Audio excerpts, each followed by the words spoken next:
I am so honored and excited to be here today with the incredible author, Tara Schuster. Oh my goodness. Thank you so much for being here. Yeah, my pleasure. I really love both of your books, and I can see one right behind you, Glow in the Effin' Dark. And I really appreciate your willingness to write about family and trauma that you've experienced. And I know personally from writing my book that it's so hard to write about your worst moments. And Yeah. I think that your roadmap to buying the lilies and allowing people to think that their glow can shine through, we obviously know has helped so many people. So many people have, I'm sure, written to you, bought your book. There's so much going on.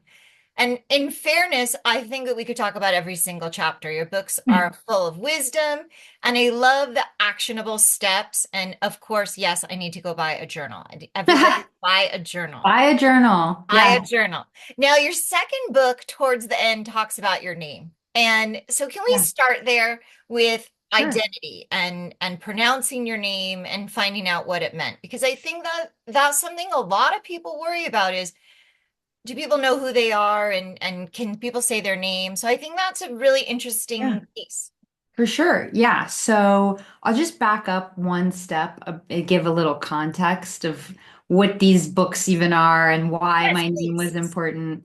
I had a really unfun beginning to life. I call it a mess wreck disaster. And at the age of 25, I bottomed out. I had like my worst rock bottom moment and decided, okay, I'm going to be my own parent. But what does that look like? Like, what nurturing? And this was like, what was this? Like more than 10 years ago. So terms like self-care and reparenting were not like common. This was just a desperate urgency I had towards taking care of myself because I hadn't been modeled how to take care of myself before.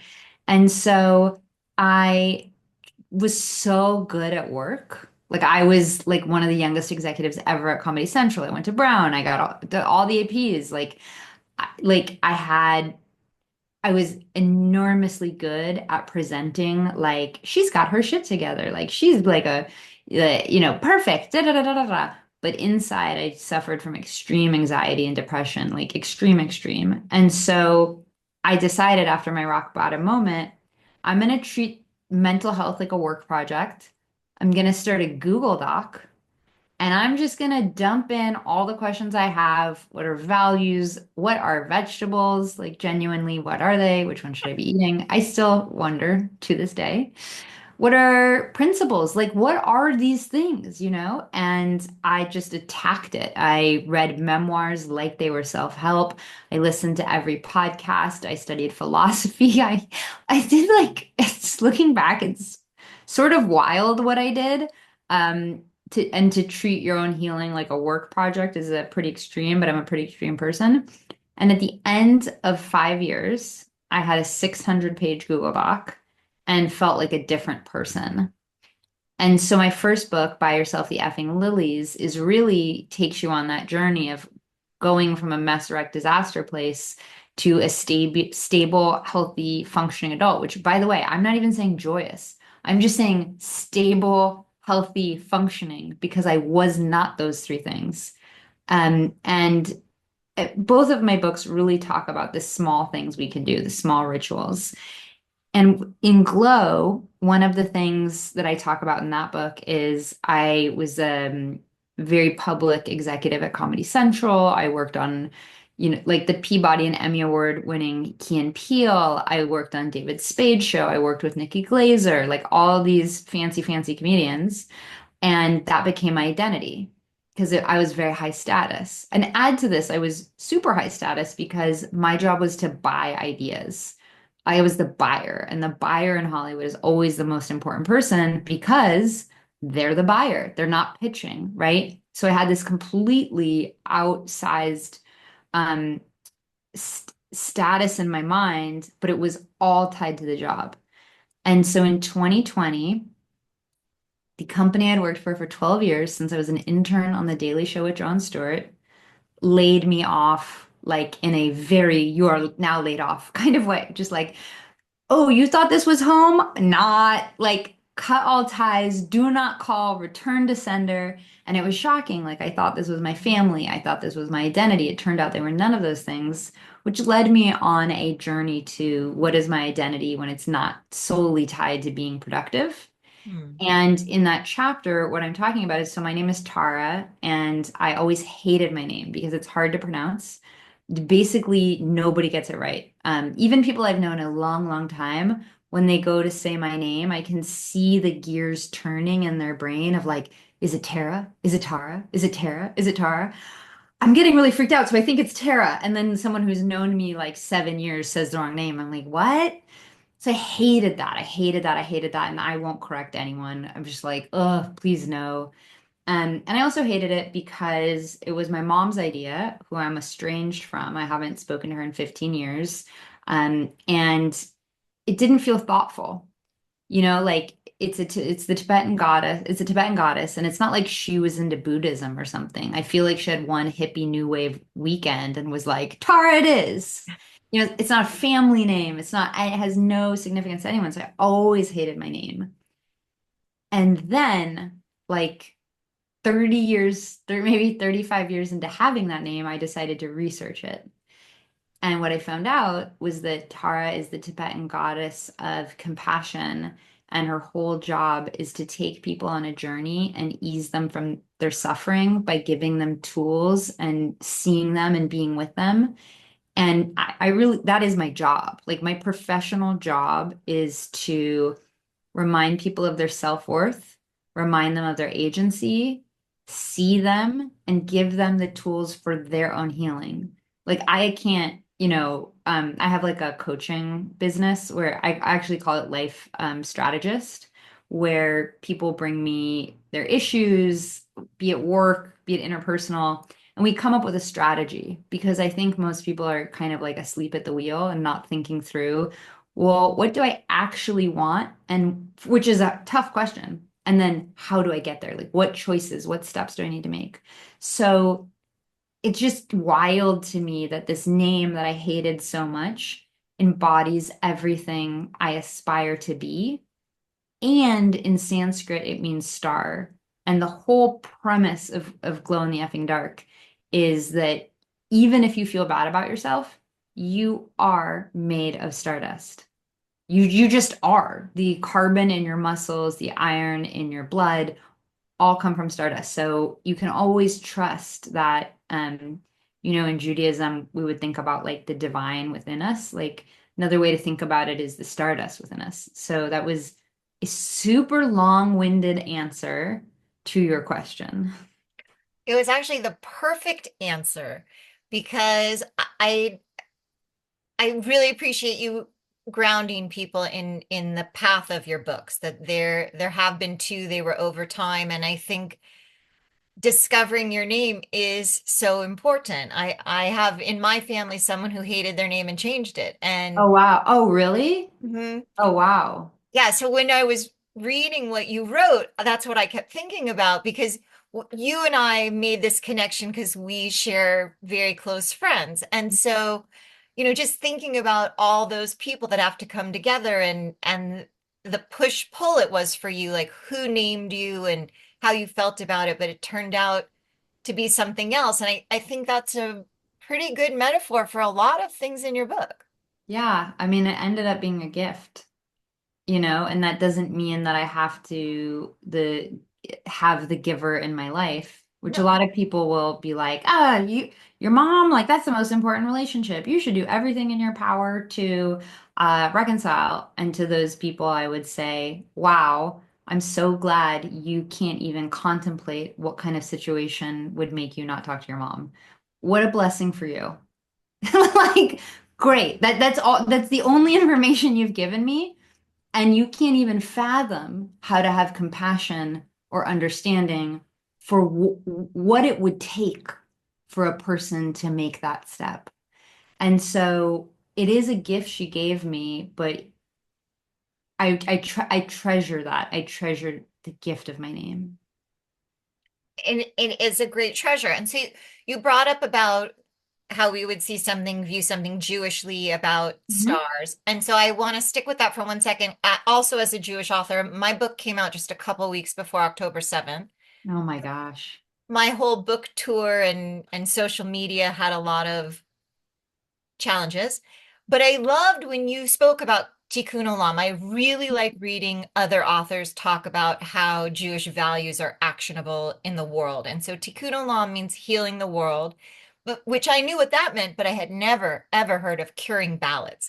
So I would Ah, love if you could just share a little bit about that, the politics of this time period of 2025 have been so charged on every yeah, side, our government, other governments, the hostages. But I felt like in that section of your book you really talked about these, in a way, very tiny actionable steps that really made you feel, in what I understood, that action step made you feel so much more, so much less anxious about any outcome from the election. So I love that it was something I never heard of, and it was something that yeah. made such a difference.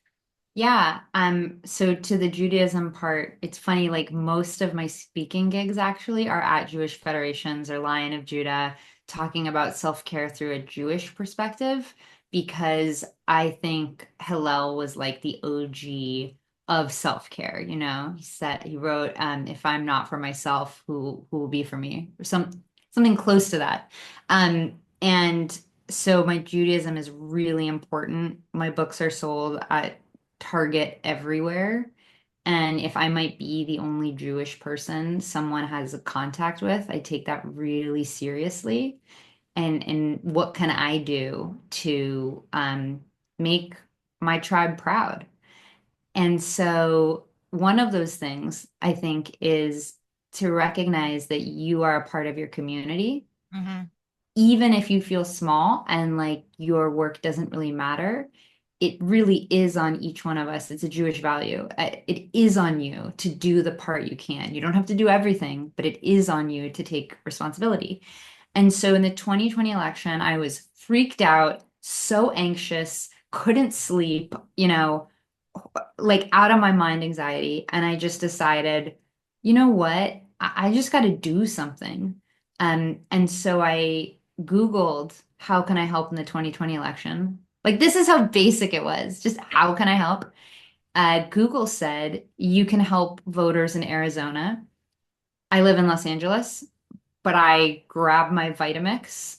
I grabbed a bag of books I would never read, never even open that bag. And I headed to Flagstaff, Arizona. And the job I was given was to cure ballots. They sometimes also call that a ballot healer. And basically, it's so funny. Arizona's ballot system is so ironclad. It is so like I've worked with the officials, right? I know that it is like really sophisticated and hard I can't even imagine really how whatever, separate subject. But um what does happen though, which does not get nearly as publicized as it should, is they reject ballots, Hmm. right? For reasons you would not believe. Like, do you remember how you signed your driver's license? Do you, like, just off the top of your head? No. Okay, well, they might reject your ballot then, because if your driver's license signature does not match the signature on a mail-in ballot, they just deny it.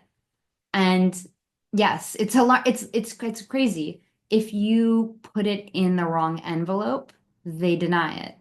If you, there's a third thing that I forgot that is, it's like a little error. Oh, if you forget to, what is it? It's a small thing. So what they do is they find a team of people to, like the registrar can't do it all on their own. You'd want them to, but things fall through the cracks. And I am like an extreme internet researcher. So, like, I've stalked enough ex-boyfriends to know how to find somebody. And so they gave me, this list to go find the voters and help them cure their ballots. And I mean, I was like going to people's houses, leaving notes, um, and giving people here's all you need to do. And it was really fun because most people were shocked to find out their ballots had been rejected. Like they were like, wait, what? They didn't even know that they could track their ballot either. Mhm. And I would quote unquote babysit their ballot, which meant until it cleared, I was like on them. And that election, I remember meeting a young girl. She was her first time voting. She just moved into her first apartment. There was like a Led Zeppelin poster on the wall. Like that's all she had. And I said to her, "Hey, I went to her house. Your ballot is missing its signature, but it's so easy. All you need to do is like XYZ, like easy, easy, easy." And she said to me, I'll never forget this moment. She said, "It doesn't matter. My vote won't count." And I was so sad that at 18, she had given up hope that she had any agency or voice. Mhm. This was her first election, and she couldn't drive 7 minutes to make her voice count. And so I kept in touch with her. I kept texting her, Mariella, are you going to do this? And on the last night, on the night of the election, she texted me, "Oh my God, I can't believe I haven't done this. I'm running to the polling place." But it was too late. Her voice couldn't count. She had waited too long. And it was just a good reminder of we willingly give up our power Mhm. and thus become powerless. And in psychology, it's called learned helplessness, where you end up in like a fugue state where because you don't help yourself, you're not helping yourself. So you think you can't help yourself. So you think you have no power. So you have no power. And it just goes on and on and on until you're willing to interrupt that cycle and say, if all I can do is vote, then I'm gonna vote. Mhm. Like whatever little action I can take, I'm going to take to make this world a better place. And it's not even like a political statement, like I don't, like whatever party. But I think as Americans, we all owe it to each other to be a part of this community, show up, do our best. And yeah, it was a very special experience. It sounded really incredible. It actually made me want to be a ballot curer or cure ballots or ballot fairy or whatever, but it seemed Oh. amazing. I really suggest it because unlike canvassing or something like that, where you have no idea if you made a difference, you know, I got a vote. Like, it's no And the mystery. voting in Arizona was really important. Yeah, it was huge. And I always think about Mariella, who couldn't be a part of change. Like she couldn't participate because she gave up her power. So I think that's an interesting segue about feeling powerful and feeling powerless. And you talk in your books a lot about, I noticed as a traveler that when you're somewhere else, kind of getting this perspective, like in the limo in New York with your mom having the amazing moment, and then her abusive behavior makes it the worst moment. And being with the Jaguars, and I didn't know there were Jaguars at Iguazu Iguazu. Falls, but I Yeah. was like, oh my God, I want to see that. But then the kind of foil of your house being robbed and losing things, and that there's this push pull of safety, and I think it's really important that when people talk about depression and suicide and mental health, that we really take a pause and think about that because sadly for me, I have a friend whose daughter made a life-ending choice, and I'm so happy that you were on your hike and didn't take that step off the edge. And I think it's really important to share with people what the resources were and how that helped you. I know you talked about Caress, and Hmm.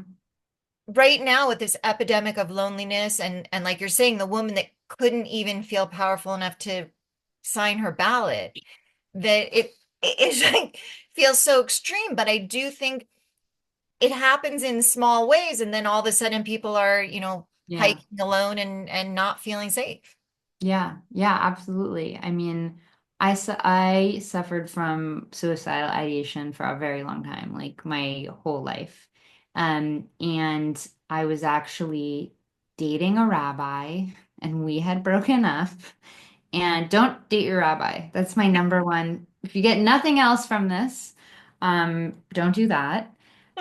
But it was like alienating in such an extreme way. Like, because then I felt like I couldn't go to my synagogue.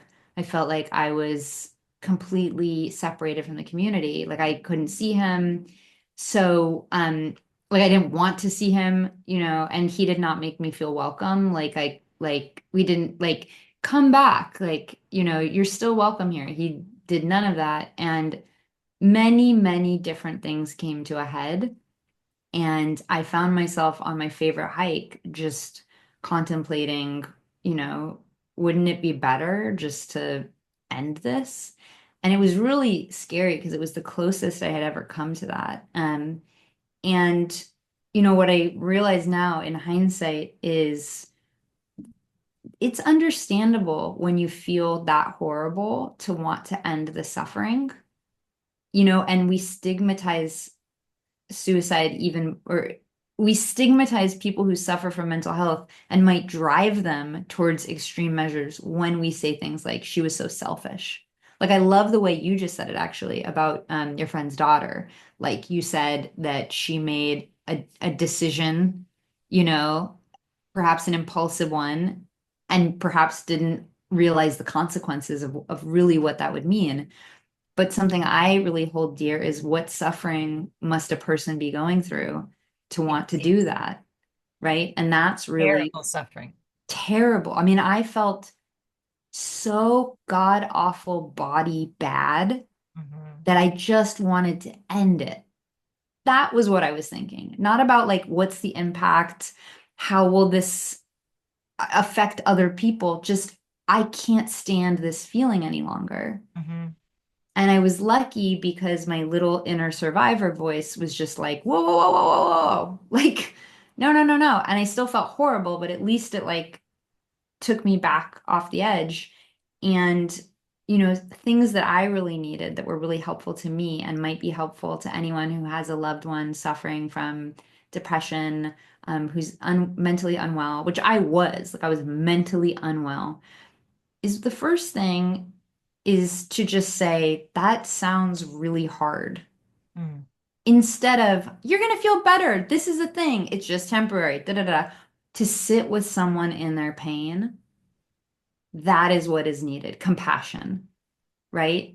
You sit with somebody. My best friend had a perfect childhood, What is perfect? It's not, but like really, really good. She's really, really close to her parents. She grew up in the dream house.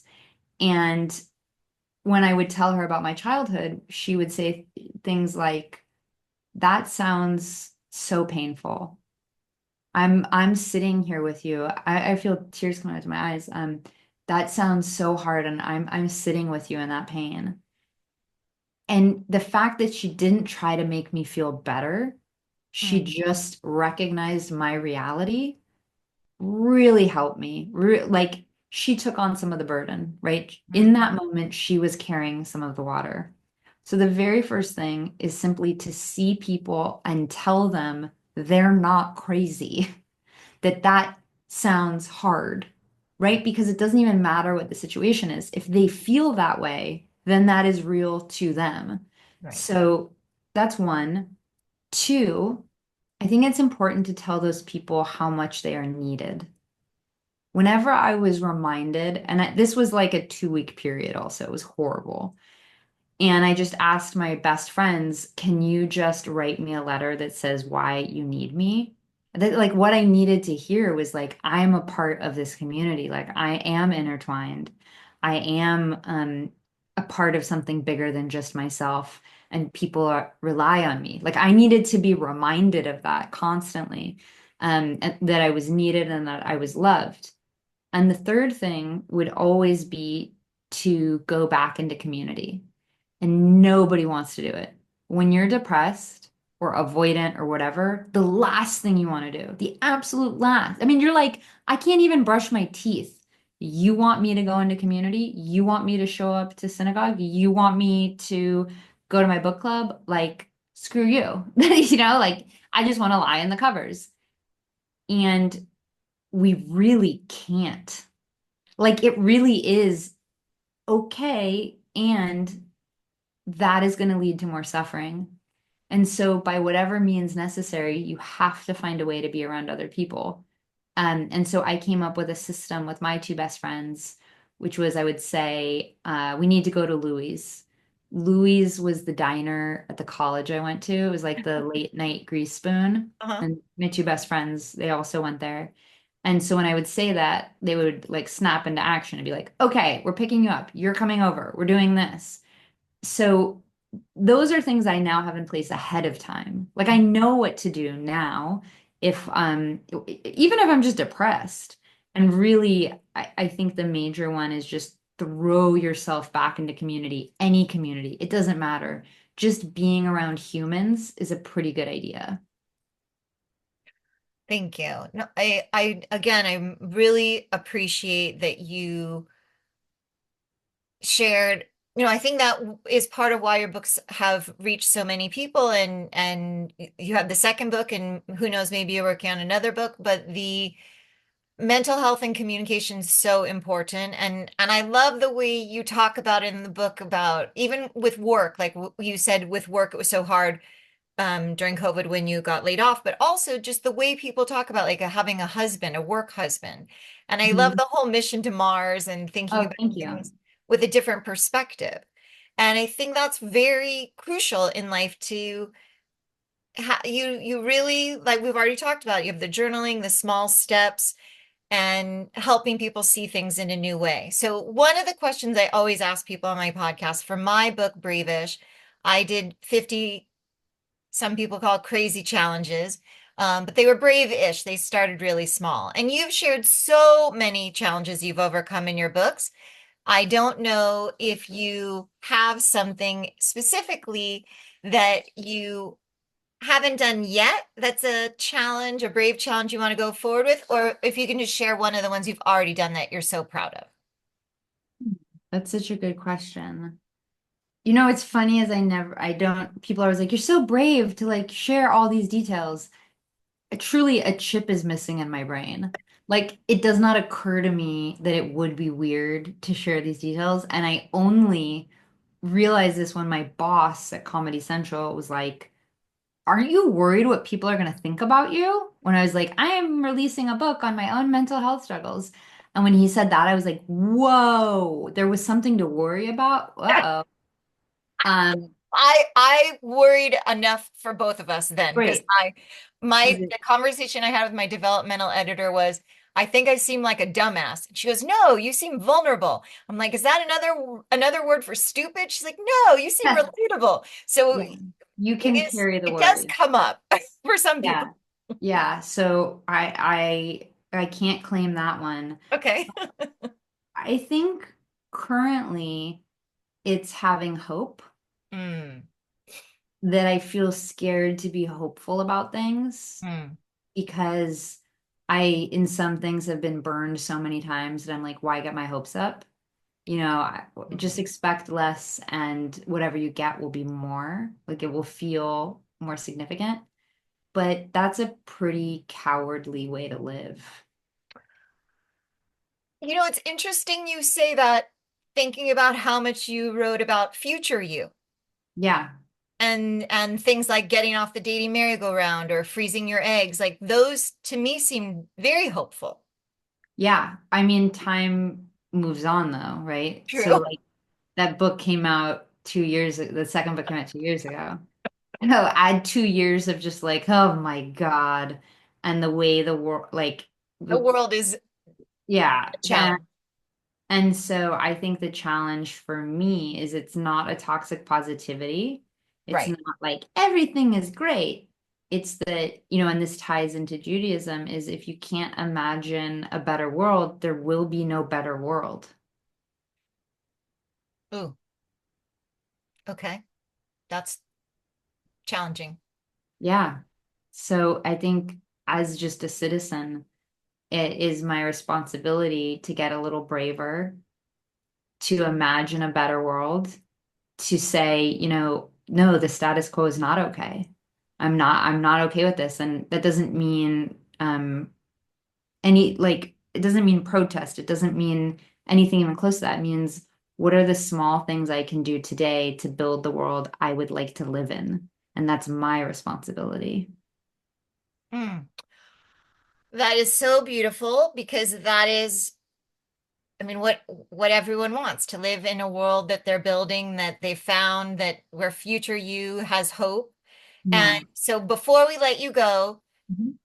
just if you could share where's the best people, what the best way people can find you. I know you have a newsletter. I know you're on social media, but is there a best place? Yeah.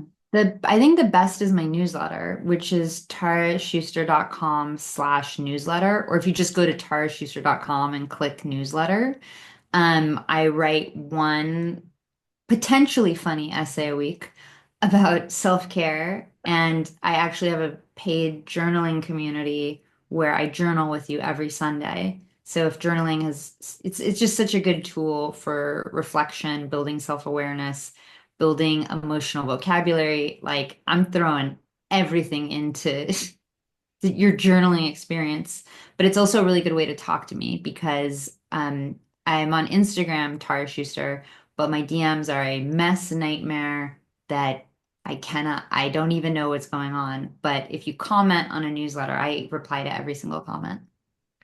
Excellent. Okay, so I'll put the links when this goes up and people will be able to find you. So the newsletter and Sunday's journaling with Tara. Yes, with Tara.